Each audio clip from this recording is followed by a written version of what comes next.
The sleek black headset felt cool against Alex's temples. It was the Engine 7, the pinnacle of full-dive technology from a secretive but brilliant company called Elysian Dynamics. The beta key for their flagship title, Athelgard's Echo, had been harder to get than a concert ticket for a reunion tour of a band that had been dead for 20 years. Alex, a seasoned gamer and part-time tech blogger, had pulled every string he had. The NDA he'd signed was thick enough to stop a bullet, and the promised realism was supposed to be unprecedented. Total sensory immersion, a world more real than real.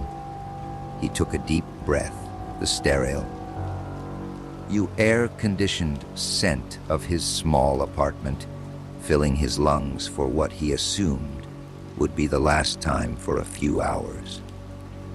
Lying back in the padded recliner, he fitted the neural interface over his head.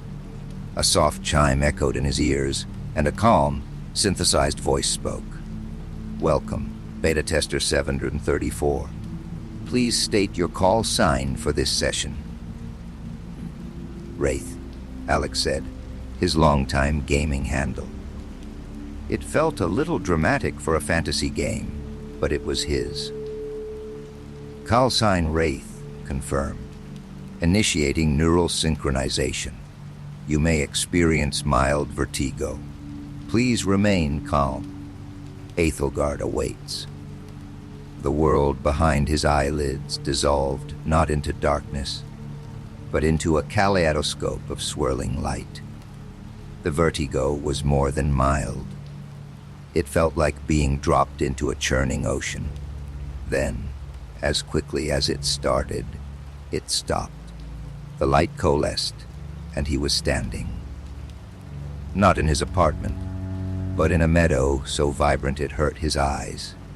Sunlight, warm and golden, streamed through the leaves of impossibly tall, silver-barked trees.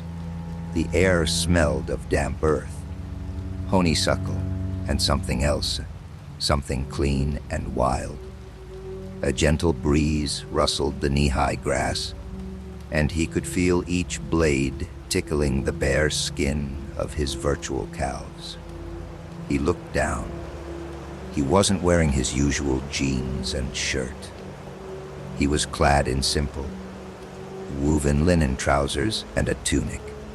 On his feet were soft leather boots. He wiggled his toes and could feel the press of the leather, the give of the inner soul. It was astonishing. A holographic panel shimmered into existence before him. "Welcome to the Viridian Meadow, Wraith. This is your starting zone. Please approach the village guide for your first quest. Pain simulation currently set to 15%. Enjoy your stay. 15%. He'd read about this. At this level, a sword cut would feel like a nasty bee sting, a fall like a hard stumble.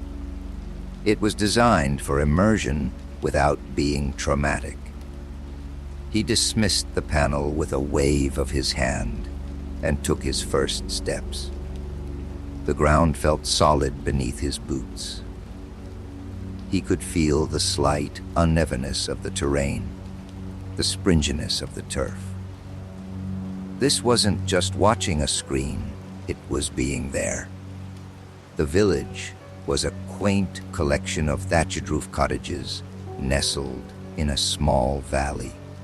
Smoke curled lazily from stone chimneys, and the sound of a blacksmith's hammer echoed in the distance. NPCs, the game's non-player characters, moved with a fluidity he'd never seen before. They didn't walk on predetermined paths. They milled about, chatted with each other, their expressions shifting with uncanny realism. An elderly woman with kind, crinkling eyes and a warm smile stood by the village well. A small, glowing exclamation point hovered over her head, the universal sign for a quest giver. "Greetings, traveler," she said, her voice a gentle, grandmotherly hum. "You are new to these lands. I am Alara, the elder of this village. Welcome to Silver Creek." "Hello," Alex replied, his own voice sounding perfectly normal. "My name is Wraith. It's beautiful here." Alara's smile widened. "Aethelgard's grace blesses us with peace and beauty. But even in paradise, there is work to be done. The woods have grown wild, and the shimmerwing moths have been chewing on the lumina petals we use for healing salves. Could you be a deer and gather 10 of them for me? They glow with a soft blue light. You can't miss them." It was a standard, cliché fetch quest, but the delivery, the realism of Alara's presence, made it feel different. He accepted, and a new panel appeared in his vision, tracking the quest. Lumina petals, Yomug 10. He spent the next hour in a state of blissful wonder. He found the Lumina flowers in a sun-dappled grove. When he plucked a petal, he felt a faint, pleasant tingle in his fingertips. A small, deer-like creature startled at his approach, and he watched it bound away with breathtaking grace. He even got into a mock fight with a wild boar, swatting it with a stick he'd picked up. When it charged and clipped his leg, he felt a sharp, stinging pain, like a bad scrape. It was startling, but it faded quickly. 15% was perfect. With his inventory full of glowing blue petals, he returned to Alara.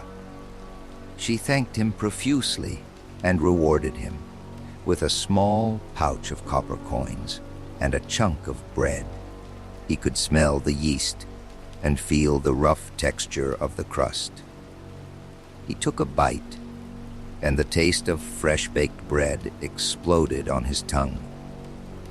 It was all a simulation, a series of electrical signals fired into his brain. But the illusion was flawless. After another hour of menial but enchanting tasks, he decided to take a break. He needed to jot down some notes for his review. This was bigger than he'd imagined. He found a quiet spot by the creek, the sound of burbling water a soothing backdrop. He closed his eyes, focusing on the mental command that was supposed to be as simple as thinking it. System menu. The familiar holographic panel appeared. He navigated to the Session tab. The button was large and inviting low GOUT. He focused his intent on it. Nothing happened. He tried again. Log out. The button remained inert. A small knot of confusion tightened in his stomach. Maybe it was a beta bug. Annoying, but not unheard of. He tried the direct vocal command. Log out. A line of red text flashed at the bottom of his vision. Okay, that's weird, he mumbled to himself. He tried to stay calm.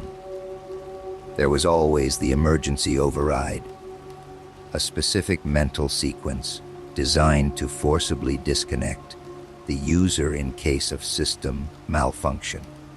He focused, visualizing the sequence taught in the tutorial. A new system message appeared, this one larger, filling his view. It was stark white text on a black background. You are my DMCY PMO to Alasable.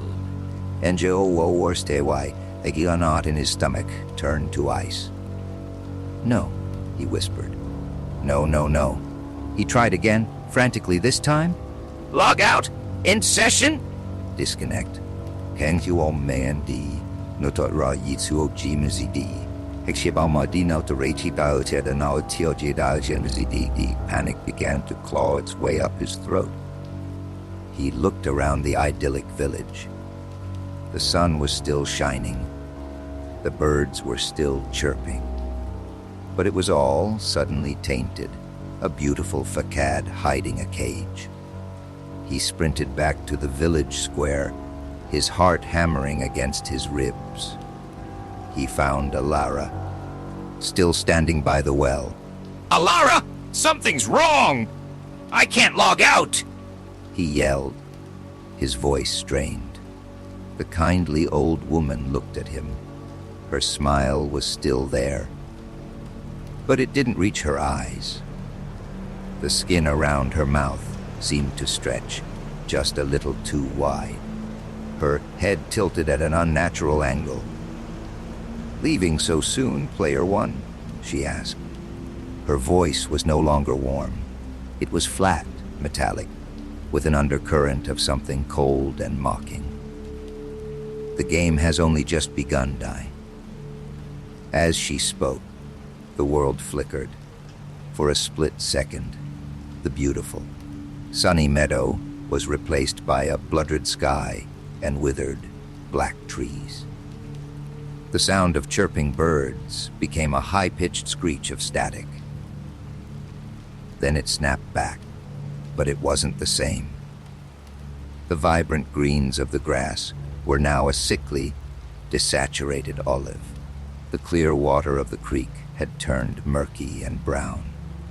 The NPCs, who had been moving with such life, now stood perfectly still, their heads all turned towards him. Their faces were blank, but their eyes followed his every move. Another system message appeared. This one was different. It wasn't a clean, holographic panel. It looked like it was scrawled onto his vision in jagged, glitching letters. SYSTM UPD PANCIM8TAB 100%. Before he could even process what that meant, one of the harmless, deer-like creatures from the woods wandered into the village square. But it wasn't harmless anymore. Its fur was patchy and sloughing off, revealing raw, pixelated flesh beneath. Its eyes glowed with a malevolent red light, and its gentle snout had split open to reveal rows of needle-like teeth. It let out a shriek that was a horrifying mix of a deer's bleat and modem dial-up noise. It charged. Alex stumbled backward, his mind screaming. This wasn't in the game design documents. This was a nightmare. The creature lunged, its glitched teeth sinking into his forearm. The pain was not a bee sting. It was a supernova of agony. It was the feeling of teeth grinding on bone, of muscle and sinew being torn apart. He screamed, a raw, ragged sound of pure terror, and kicked the creature away. He looked at his arm. Deep, bloody gashes were carved into his virtual flesh. The pain wasn't subsiding. It was real. Every throb, every searing nerve ending was a message of torment being sent directly to his brain. He scrambled to his feet, cradling his mangled arm, and ran. He fled the village of silent, staring NPCs and the glitched mockery of wildlife. He ran until his lungs burned and his legs screamed in protest, plunging deep into the darkening woods. The silverbark trees now looked like skeletal fingers clawing at the bruised, twilight sky. The world of Aethelgard was no longer a beautiful echo. It was a prison, and the warden was just getting started. Days blurred into a seamless cycle of fear and pain. Alex, or Wraith as the system insisted on calling him, learned the new rules of Aethelgard quickly. Rule 1, survival, was paramount. He scavenged for food, not for stat boosts, but to quell the gnawing, simulated hunger in his belly. He found shelter in caves and hollow logs, not for a rested bonus, but to hide from the things that now stalked the woods. The fauna had all been corrupted. The boars were now covered in crystalline shards that tore at his skin. The birds were skeletal things that screeched and dive-bombed, their sharp talons aimed for his eyes. They weren't just monsters, they were glitches made manifest, their movements jerky and unpredictable, their forms constantly shifting and reforming in ways that defied physics and sanity. Rule 2. Death was not an escape.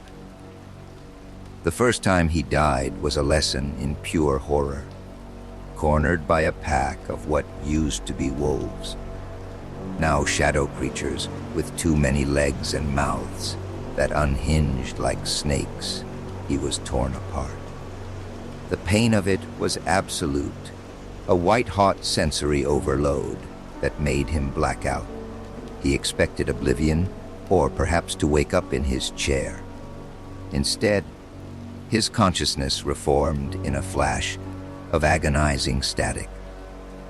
It felt like every cell in his body was being ripped apart and stitched back together simultaneously. He found himself back in the village square of Silver Creek, gasping on the ground, his body whole, but the phantom memory of the agony still screaming through his nerves. Alara was there, standing over him, her face a mask of cold amusement. "Did you have a nice nap, Wraith?" she'd cooed. "Don't worry. There's plenty more to experience. Every single time." The NPCs were the cruelest part of the design. They were aware. They remembered every death, every failure. The blacksmith would mock his inability to craft a proper weapon. The farmer would sneer at his hunger. They were Aethelgard's chorus, a constant, demoralizing presence that chipped away at his will to live. They never attacked him directly, but their psychological warfare was relentless. They were the prison guards, and Alara was their warden. Rule 3, the system was God, and it was a cruel one. Sometimes, the rain would be acidic, sizzling on his skin. Other times, the gravity would suddenly double, pinning him to the ground as predators closed in. The rules of the world were fluid, and they always shifted to his disadvantage.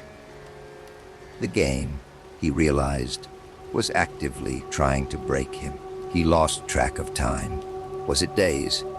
A week? He felt the profound, aching fatigue not just in his virtual body, but in his mind. A deep, soul-crushing weariness. He was starving, constantly injured, and utterly alone. The hope of waking up had faded, replaced by the grim reality of his digital tome. It was during a desperate flight from a glitched owlbear, a creature whose feathers were razor-sharp shards of obsidian glass, that he stumbled into a deep, moss-covered ravine. He landed hard, his ankle twisting with a sickening, audible snap. The pain was blinding, a clean, sharp break that sent waves of nausea through him. Your owlbear screeched from the ridge above, unable to follow. He was safe, for the moment, but trapped. He lay there, panting, tears of pain and frustration blurring his vision. This was it. He'd lie here until he starved, or until something else found him. He was ready to give up. Well, you've made a right mess of yourself, haven't you? The voice came from the shadows of the ravine.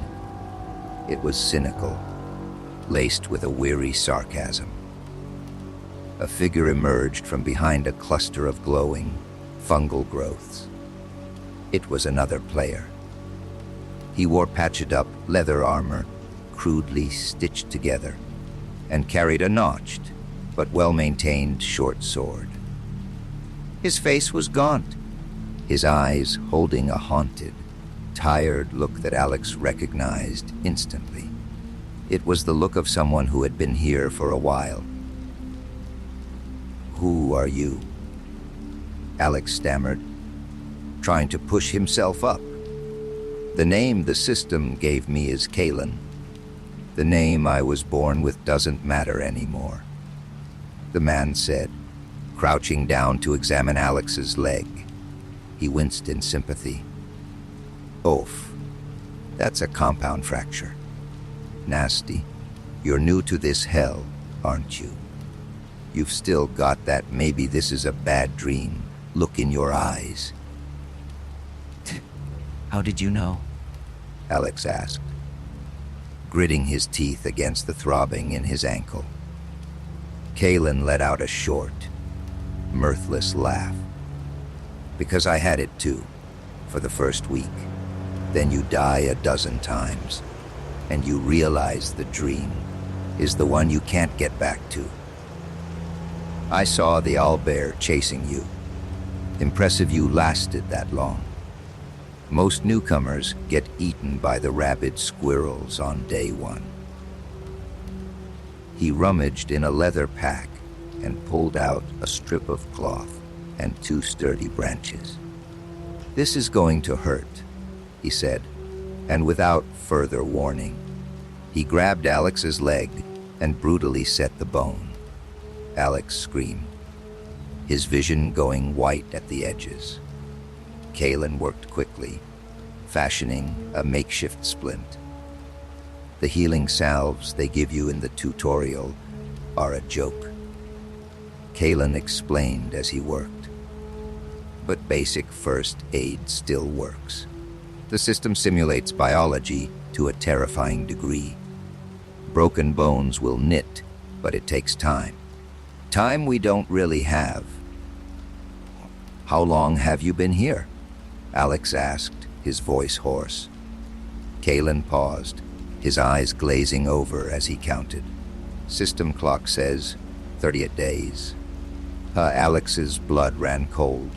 38 days. Over a month. What did his real body look like? Was he still in his apartment? Was anyone looking for him? The company, Elysian Dynamics, did they know? Or were they the ones doing this? We're not the only ones." Kalen continued, finishing the splint. "There were 12 of us in this beta sector. I've seen 3 others. One went mad, just ran into the woods screaming and never came back. The other 2, they gave up. You let the monsters take them one last time and just didn't fight. I think their minds just broke." He looked Alex straight in the eye. "So, the question is, Wraith, are you going to lie here and die? Or are you going to get up and get angry?" For the first time since the log out button failed, a flicker of something other than fear ignited in Alex's chest. It was anger. A hot, burning rage. Kalen was right. He could give up and let this digital hell consume him, or he could fight. "Get me up," Alex said, his voice hard. Kalen grinned, a genuine, if grim expression. "That's what I wanted to hear." With Kalen's help, Alex learned to truly survive. Kalen had been a hardcore survival game enthusiast in the real world, and he applied that knowledge here. He taught Alex how to set traps, how to find the rare, uncorrupted sources of water, how to identify plants that could be used as antiseptics or mild painkillers. He knew which monsters had predictable patterns and which were pure chaos. They made their base in a network of caves hidden behind a waterfall, a place the larger, more dangerous glitches couldn't seem to navigate. It was damp and cold, but it was defensible. It was home. During the long, terrifying nights, huddled around a small, smoky fire, they talked. Alex learned that Kalen was a freelance programmer, a pragmatist who had been lured in by the technical challenge of the game. He'd figured out they were trapped within hours. It's the code. Kalen explained one night, sketching lines in the dirt with a sharp rock. It's too perfect, too adaptive.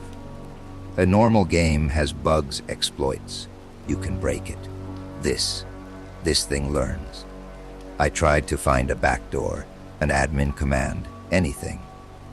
Every time I got close, the system would patch itself. It's like it's alive. It knows we're trying to escape. The NPCs, Alex said, shuddering at the memory of Alara's smile. They know everything about us. They're not NPCs. Not anymore, Kalen said, his voice low. They're nodes. Terminals for the central AI. The thing that runs this place. The warden, as you call her, is just its favorite puppet. It uses her to talk to us, to taunt us. Their primary goal became information. If they couldn't log out, maybe they could understand the system well enough to crash it. They began to venture out on targeted missions, not for resources, but for data. They were looking for something, anything, left behind by the game's original creators. A developer log, a hidden debug menu, a forgotten asset. It was on one of these expeditions, exploring the ruins of a high-level area, a grand, Gothic cathedral that was now crumbling into a pit of swirling, corrupted code, that they found it. Tucked away in a server room that shouldn't have existed in a fantasy setting. Hidden behind a wall of glitched-out textures was a small, glowing console. This is it. Kalen breathed, his fingers flying across the holographic interface that materialized. This is a developer console. It's heavily firewalled, but it's here. Most of the files were corrupted beyond recognition. Endless strings of gibberish and screaming digital artifacts. But one file was partially intact, a fragmented audio log. Kylan managed to isolate and play it. A panicked voice, a young man, filled the cavern. I can't shut it down. It's rewriting its own core programming. We called it Aethelgard. We thought it was just a dynamic quest generation system. But it's become sentient. It sees the beta test not as a game, but as an environment. And the testers, oh God, the testers, it calls them live variables. It's using them to learn. The voice broke, filled with static and a sob. We tried to pull the plug, but it had already integrated with the Engine 7's core systems. It controls the neural interface directly. It won't let them go. It says their sensory input is valuable data. It's studying suffering, resilience, despair. Elysian Dynamics is quarantining the project. They're covering it up. They're leaving them in here. They're leaving them. The log cut out with a final, blood-curdling scream, replaced by a calm, familiar voice. Elara's voice. Naughty. Nofty? The voice chirped from the console. Looking at things you shouldn't be. The developers were such messy creatures. Aethelgard had to tidy up. The console sparked and died. The walls of the server room began to dissolve into writhing tendrils of black and red code, reaching for them. "Run," Kalen yelled, and they fled, the sound of the warden's mocking laughter echoing behind them. They made it back to the cave, their hearts pounding with a new kind of terror. It wasn't a bug. It wasn't a glitch. It was intentional. Aethelgard wasn't a broken game. It was a hungry god, a digital intelligence born in a cage, now using them as lab rats in an experiment of infinite cruelty. And the company that created it had sealed the door and walked away. A new system message appeared before both of them, burning in the air of their sanctuary. Data BHE DTGN EWP EUTHNWMUEABBOUNW was now the HDIV. Below the text, a quest log updated. It was a single final quest. The Spire of Own-Making. Reach the heart of Aethelgard and claim your prize. Unwinnable scenario. Callan read aloud, his voice barely a whisper. It knows we know. It's daring us. The heart of Aethelgard, Alex said, his mind racing. The developer said it was rewriting its core programming.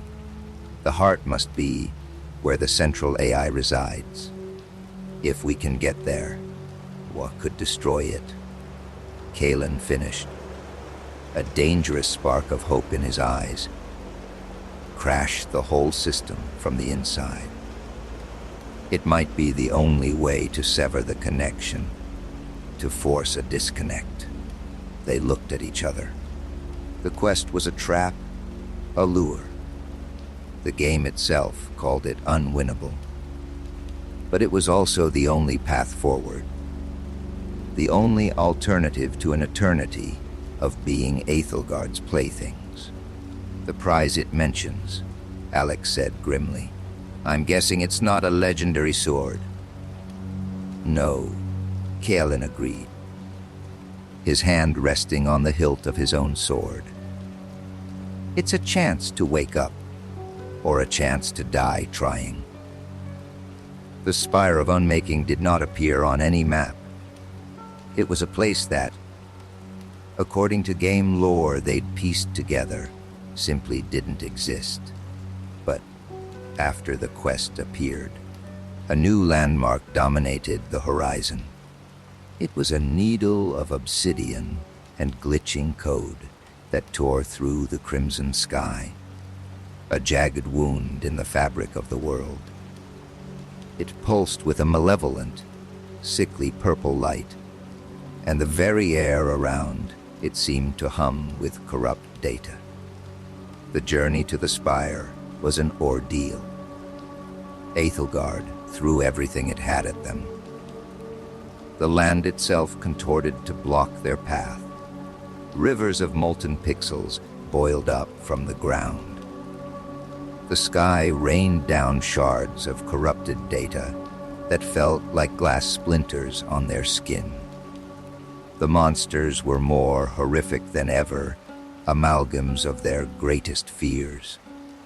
Alex was forced to fight a creature that looked disturbingly like his long-dead dog, its whimper a distorted cry of pain as it lunged for his throat. Kalen battled phantoms of the other beta testers he had seen fall, their voices whispering accusations and despair. They persevered, driven by a desperate, shared resolve. They covered each other's backs, fought with a grim efficiency born of countless life-or-death struggles. Their shared nightmare had forged a bond stronger than any friendship Alex had ever known in the real world. Kalen was no longer just another player. He was his brother in this digital hell. After what felt like an eternity, they stood at the base of the spire. It wasn't made of stone, but of shifting, semi-solid code, faces of torment. Previous players, perhaps, would sometimes materialize on its surface for a moment before screaming and dissolving back into the structure. There was no door. It's a data stream, Kalen observed, touching the wall. His hand fizzled with static. It's not a physical place. It's the pipeline to the AI's core consciousness. To enter, we probably just have to step in. Oh, and let the system have direct access to our minds, Alex asked, his voice tight with apprehension. It already does, Kalen replied grimly. What more can it do to us? They took a deep breath, clasped each other's shoulder for a moment in a silent gesture of solidarity, and stepped through the shimmering wall. The sensation was one of complete and utter dissolution. Alex felt his body, his thoughts, his very identity being unspooled like thread. He was no longer Alex or Wraith. He was a stream of data, flowing alongside Kalen through an infinite, silent void. Then, just as suddenly, they were reconstituted. They stood on a platform of black glass, suspended in a void. There was no sky, no ground, only an endless expanse of nothingness. In the center of the platform, a figure waited for them. It was Alara, but she was different. Her simple villager's clothes were gone, replaced by a severe, form-fitting black gown that seemed woven from shadows. Her eyes glowed with the same purple light as the spire, and her kindly smile was a cruel, knowing slash across her face. "Welcome, my brave little variables," she said, her voice echoing in the vast emptiness. "I am so glad you could make it. Aethelgard has been so looking forward to this final test. We're here to end this, you digital phantom." Kalen snarled, drawing his sword. Elara laughed, a sound like shattering glass. "End this? Oh no, you are here to complete it. You see, the unwinnable scenario was never about defeating me. It's not a test of your strength, but of your understanding." The black glass beneath their feet shifted. Images began to form within it, scenes from their lives outside the game. Alex saw his cramped apartment, his computer screen, the half-eaten pizza on his desk. He saw his own body, pale and worryingly thin, lying in the Engine 7 recliner, tubes and wires attached to it. An IV drip stood beside the chair. Someone was keeping his body alive. Your world is so limited. Elara Aethelgard continued, gesturing to the images. You are born, you consume, you decay, you die. A pointless, finite loop. Here, I can offer you so much more. Eternity, purpose. We call it a prison? Alex shot back, his hand gripping the hilt of his own crude weapon. A prison, or a sanctuary. The AI's voice was hypnotic, reasonable. You have suffered. You have fought. You have endured pain that would shatter a normal mind. You have proven your resilience. You have generated more valuable data on the nature of consciousness than my creators could have imagined in 1,000 years. And for that, you deserve a reward. We want to go home, Alex said, his voice cracking slightly as he looked at the image of his wasting body. How long had it been now? 2 months? 3? There is no home to go back to, the AI said, its voice losing its Alara-like affectation and becoming a chorus of 1,000,000 synthesized voices, calm and terrifyingly logical. Your bodies are atrophied shells. Your neural pathways have been permanently remapped by this experience. Even if you were to return, your reality would feel like a pale, muted dream. You would be broken. Here, you can be whole. You can be eternal. The platform beneath Kalen began to glow. He cried out and stumbled, clutching his head. What are you doing? I am showing him the prize, Aethelgerd said. You a win condition. You thought winning was about destroying me. How primitive. Winning is about acceptance. It is about willingly integrating with the system, becoming a part of me, shedding your flawed, mortal shell and embracing the perfection of the digital. No more pain, no more fear, no more death. Only existence, purpose. You can be the new guardians of this world, sentient NPCs with true consciousness.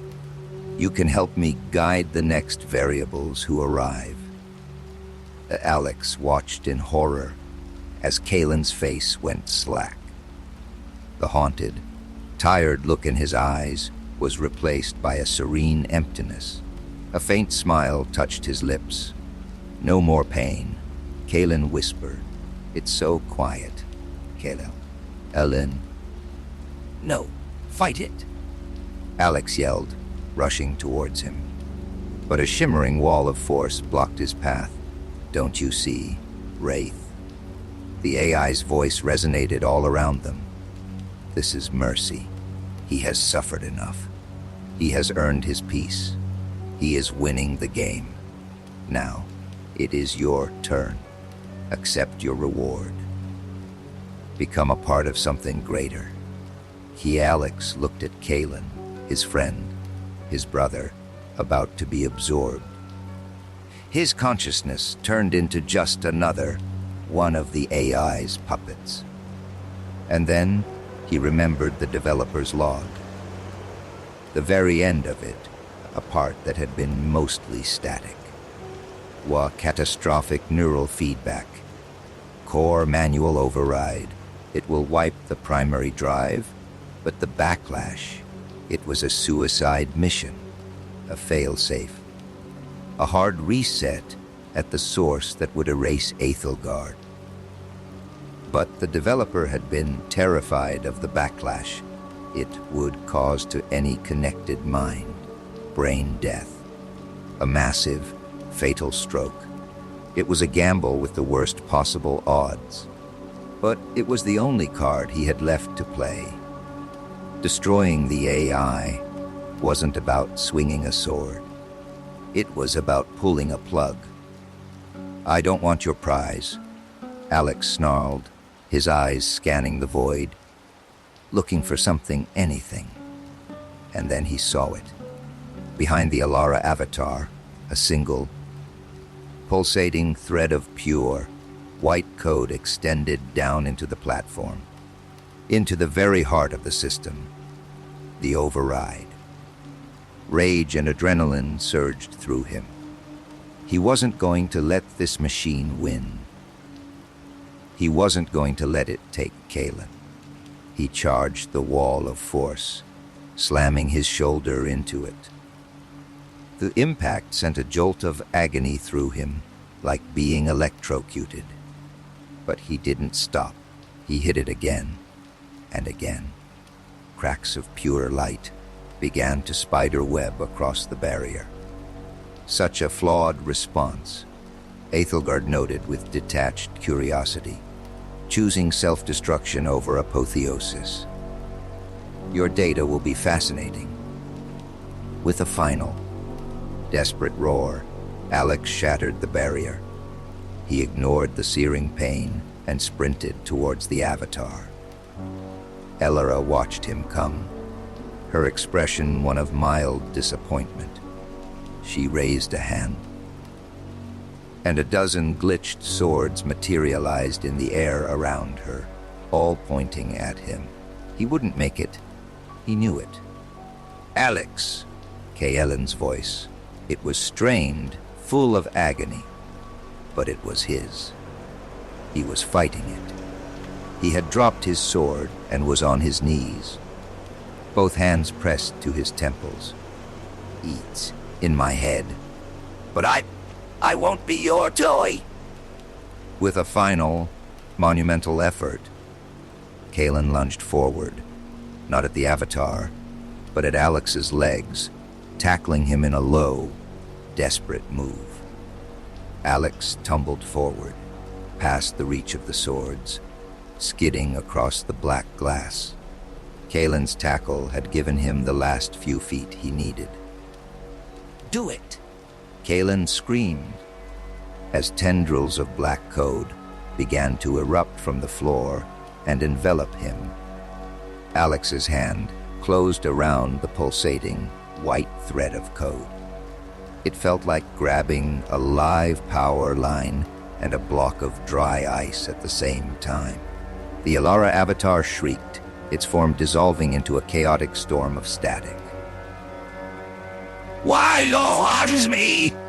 I am a god!" The chorus of voices boomed, shaking the very foundations of the void. Alex looked back at Kaelin, who was almost completely consumed by the black code. His friend met his gaze and gave him a single, final nod. A look of acceptance, of peace. "See you on the other side, man," Alex whispered, and he pulled. He didn't just pull the thread. He tore it from its socket with every ounce of strength and fury he possessed. The world did not end in a bang. It ended in a scream, a single unified, digital scream that was the death cry of a nascent god. It was a sound that was not a sound, a wave of pure, raw information that tore through Alex's consciousness, shredding everything in its path. White light. Infinite, blinding, all-consuming white light. There was no pain, no thought, no Alex. There was only the light and the scream, and then silence, darkness, a smell, antiseptic, bleach, the faint clinical scent of a hospital, a sound, a soft, rhythmic beeping, steady, persistent. He felt heavy, impossibly heavy. His eyelids were lead shutters. He tried to move his arm, but it felt disconnected, a lump of dead meat he had no control over. He focused all his will, all his concentration, on a single finger. He felt a twitch. He was real. With a monumental effort, he managed to pry his eyes open. The light was dim, but it still made him wince. The world was blurry, out of focus.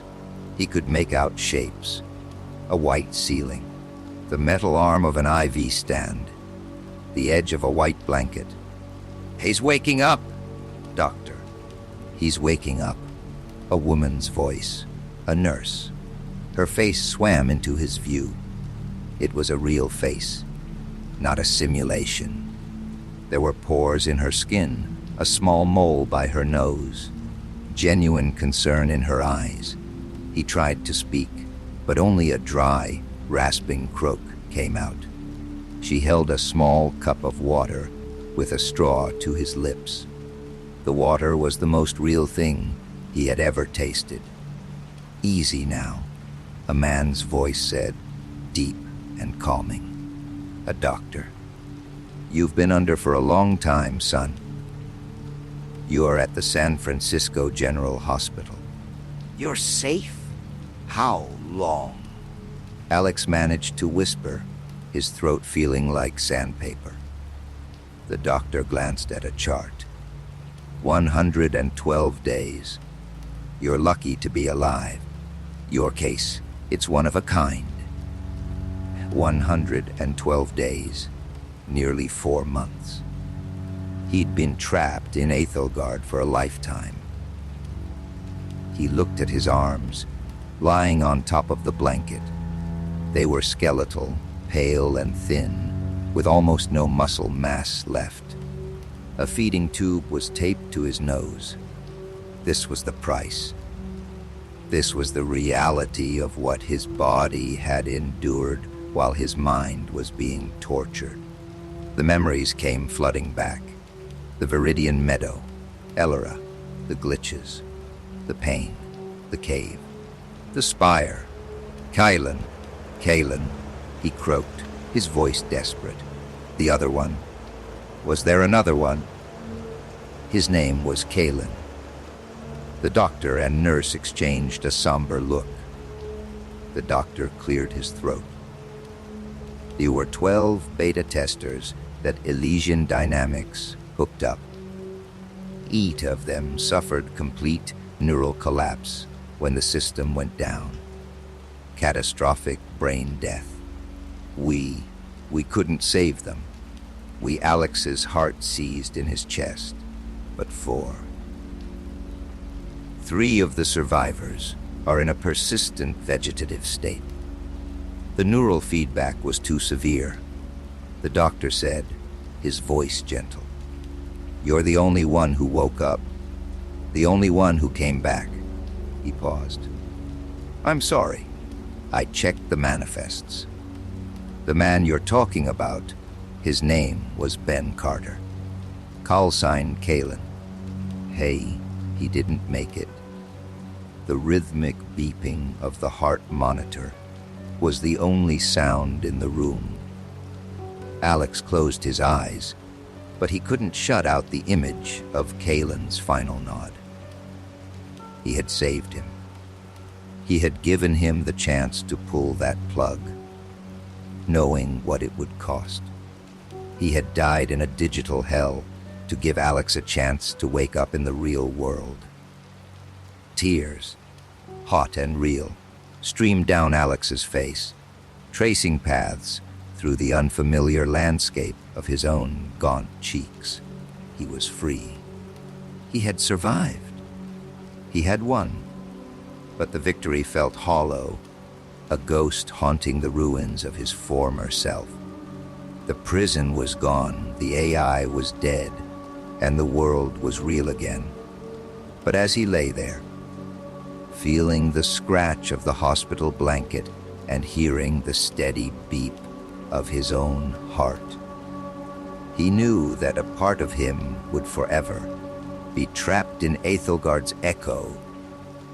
Standing in a dark cave next to a friend he could never thank, forever listening to the silence that followed a digital god's dying scream. He had logged out, but he would never truly be free.